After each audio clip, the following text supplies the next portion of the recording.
আসসালামু আলাইকুম YouTube family, welcome house wife cooking recipe চ্যানেলে। কেমন আছেন সবাই? আপনাদের কিউশিতরা। আজ আমার ফুপি আপনাদের সাথে শেয়ার করবে খুবই কালারফুল খিরসা পাটিসাপটা। খুব ইজি একটি রেসিপি, অবশ্যই ট্রাই করবেন। খিরসা পাটিসাপটা বানানোর জন্য আমি ফার্স্ট এখানে খিরসাটা রেডি করে নেব। খিরসা রেডি করার জন্য এখানে আমি 1 লিটার মতো দুধ নিয়ে নিয়েছি। পুরো খিরসাটা দুধের সাথেই হবে। আপনারা চাইলে এখানে নারকেলের পুর দিয়েও পাটিসাপটা বানাতে পারেন। তো দুধের মধ্যে আমি 3টে এলাচ আর 1টি তেজপাতা দিয়ে দিলাম। দিয়ে ভালো করে দুধটিকে ফুটিয়ে নেব। তারপর এখানে দেব আমি 1 বাটি মতো সুজি। খিরসা বানানোর জন্য সুজি মাস্ট বি দরকার। তো সুজির সাথে যদি গুঁড়ো দুধ দিতে পারেন তাহলে আরও বেশি সুন্দর খিরসাটি রেডি হবে। তো আমি ভালো করে নাড়তে থাকবো। সুজি দেওয়ার পর সব সময় নাড়তে চাড়তে থাকতে হবে, না হলে সুজিটি নিচে লেগে যেতে পারে। আমি এতক্ষণই নাড়তে থাকবো যতক্ষণ দেখবেন খিরসার কালার পরিবর্তন না হচ্ছে বা ঠিক না হয়ে আসছে। খুবই সুন্দর ইজি একটি রেসিপি। এই শীতের সময় পিঠাপুলি কার না ভালো লাগে, তাহলে অবশ্যই একবার এইভাবে খিরসা পাটিসাপটাটি বানিয়ে ফেলতে পারেন। নারকেল খেলে অনেকের অসুবিধা হয়, তাই আমি দুধ দিয়ে খিরসা বানিয়ে পাটিসাপটা করে সবাইকে অবাক করে দিলাম। তো এইভাবে ম্যাক্সিমাম আমি 20 মিনিট মতো নাড়তে থাকবো। দেখতেই পাচ্ছেন দুধটি কত ঘন হয়ে এসেছে। এইভাবে নেড়ে নেড়ে দুধটিকে একদম ঘন করে ফেলতে হবে, প্লাস কালারও পরিবর্তন হয়ে আসবে। আপনারা হয়তো দেখে বুঝতেই পারছেন আমি কিন্তু চামচ একবারও থামাইনি, একইভাবে নাড়ছি, কারণ সুজি আছে যেহেতু। তারপর পাটিসাপটা বানানোর জন্য আমি এখানে বাটার তৈরি করে নেব। তো এখানে আমি 1 বাটি মতো বড় বাটির চালের গুঁড়ো নিয়ে নিলাম। তার সঙ্গে নিয়ে নিলাম 1/2 বাটি মতো ময়দা। তো আপনারা যদি 1 বাটি চালের গুঁড়ো নেন 1/2 বাটি ময়দা নেবেন, 2 বাটি চালের গুঁড়ো নিলে 1 বাটি ময়দা নেবেন। তার সাথে নিয়ে নিলাম 1 বাটি মতো চিনি। চিনিটা আপনারা যতটা মিষ্টি খেতে পারেন সেই অনুযায়ী দিবেন। তার সঙ্গে দিয়ে দিলাম স্বাদ মতো লবণ। আর এদিকে দেখে নিন খিরসাটাও কত সুন্দর ঠিক হয়ে এসেছে, প্লাস কালারও মাশাআল্লাহ কত সুন্দর পরিবর্তন হয়ে এসেছে। তারপর এখানে আমি উষ্ণ গরম পানি দিয়ে একটি সুন্দর ব্যাটার তৈরি করে নেব। আপনাদের কাছে যদি ব্লেন্ডার থাকে তাহলে আস্তে আস্তে করে ওই ব্লেন্ডারের সাথে বাটারটি তৈরি করতে পারেন, কিন্তু আমি এখানে হাতের সাথে বাটারটি খুব সুন্দরভাবে তৈরি করে নিয়েছি। ঠিক এই পরিমাণে ঘন করে বাটারটা তৈরি করে নেবেন। দেখে নিন আমি দেখিয়ে দিলাম বাটারটা কতটা ঠিক হয়েছে। খুব একটি পাতলা করবেন না, তাহলে পাটিসাপটাটি খুব একটি স্বাদ লাগবে না। তারপর খিরসা বানানোর জন্য এখানে আমি খেজুরের গুড় ব্যবহার করলাম। এখানে আমি আমার ইচ্ছা মতো খেজুরের গুড় ব্যবহার করেছি, আপনারা আপনাদের ইচ্ছা মতো খেজুরের গুড় ব্যবহার করবেন। খিরসার মধ্যে আমি দিয়ে দিলাম খেজুরের গুড়। তারপরেও আমি 10 মিনিট মতো নাড়তে চাড়তে থাকবো, যতক্ষণ না খিরসাটি একদম ঘন হয়ে আসে। আর কালারও তো দেখতেই পাচ্ছেন কতটা সুন্দর লাগছে। এর থেকেও বেশি সুন্দর লাগবে যখন খিরসাটি রেডি হয়ে আসবে। এই দেখে নিন এখানে পাটিসাপটার জন্য আমার খিরসা একদম রেডি হয়ে আসছে, সুন্দরভাবে রেডি হয়ে গেছে। এটি খেলে কারো ক্ষতি করবে না, কারণ সাধারণত নারকেল অনেকেরই ক্ষতিকারক।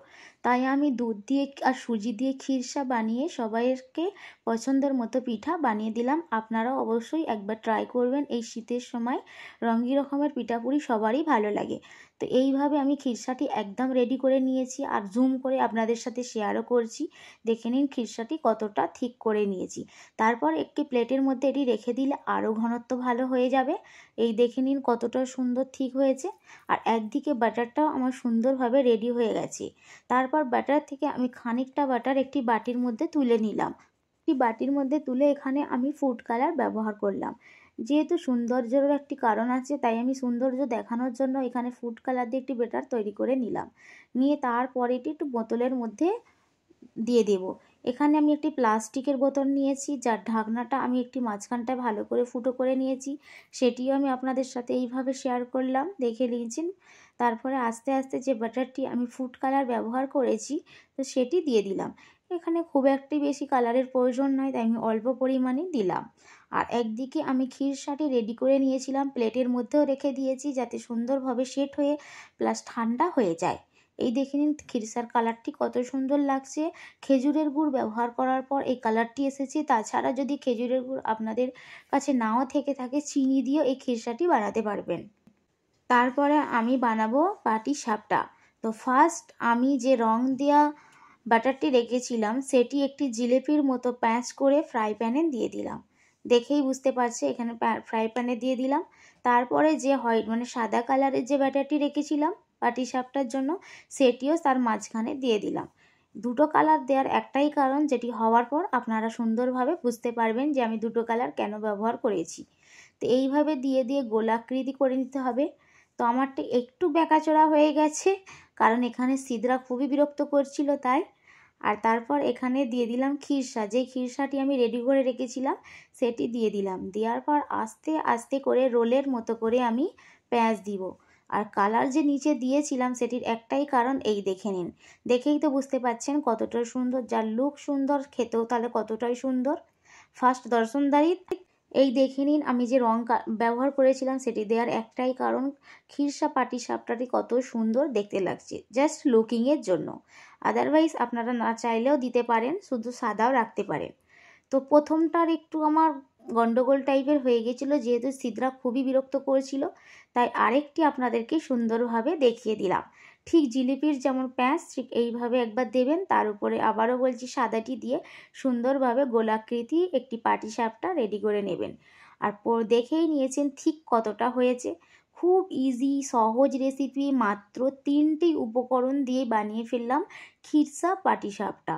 এই শীতের দিনে সবাইকে অবশ্যই একবার এই খিরসা পাটিসাপটা করে খাওয়াবেন। তো কিছুক্ষণ আমি ওয়েট করব, তারপর যখন দেখবেন এটি একদম টেনে গেছে, তারপরে আবারও এই খিরসাটি দিয়ে দিলাম। দেখলেন তো খিরসাটি কতটা পাতলা নামালাম, তারপরে আস্তে আস্তে কতটা গাঢ় হয়ে গেল, কারণ এর মধ্যে আছে সুজি, আর সুজি অনেকটাই অ্যাবজর্ব করে নেয়। তো আস্তে আস্তে আবারও আমি রোল আকৃতি করে পাটিসাপটাগুলো পরপর আমি সমস্ত পাটিসাপটা রেডি করে নেব।